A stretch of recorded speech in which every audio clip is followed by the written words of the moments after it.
Page 33, un jour on découvre qu'être nu, c'est pouvoir l'être en paix. Ben, c'est tout le thème du livre, c'est d'arriver sur une île où il y a des naturistes, sur 5% du territoire, où il y a l'armée sur les 95 autres pourcents, et on est là, un petit îlot dans l'île, de gens nus. Moi au début je ne voulais pas du tout, je me disais je ne vais pas y arriver. Et en fait, quand on se met nu comme ça au milieu de gens qui ont l'habitude d'être nus pour aller se baigner, pour remonter à leur maison, on se rend compte qu'en fait, il y a une paix extraordinaire. Page 11, je n'avais plus besoin de crisper mes mains. Moi, j'ai jamais su me battre en fait.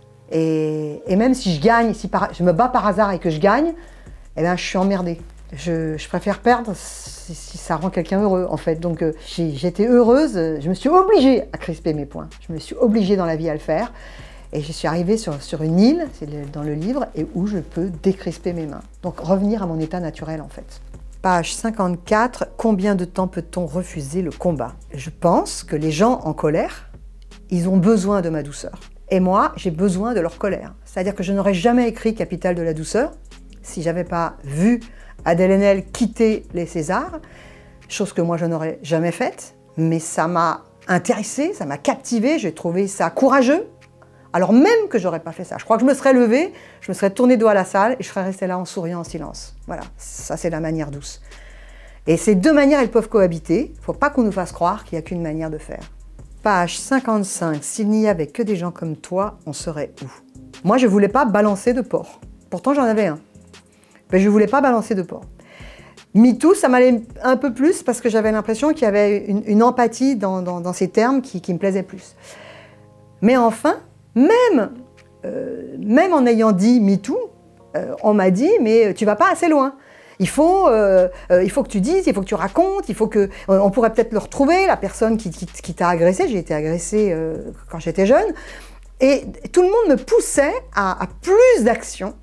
Or, moi, il me semble que ma douceur est une action. Page 71, la route dans le noir, tu la connaîtras à force. Il y a une femme qui m'a écrit sur Instagram, comment vous faites? Moi j'en veux à tous les hommes, à cause de ce qu'un homme m'a fait. Ben non, moi non, j'ai passé ma route dans le noir, je l'ai faite, je la connais bien, mais j'ai décidé de sortir de cette route et d'aller vers une espèce de lumière que je me suis créée toute seule. Hein. C'est mon groupe électrogène de mon être. Si je peux être utile. Page 103, je ne sais pas ce qui a démarré, je suis un bébé, je commence à pleurer. Pendant des années, je me suis dit que c'était pas un viol. Des années, alors qu'il y a une blessure, que ça a été quelque chose de très grave.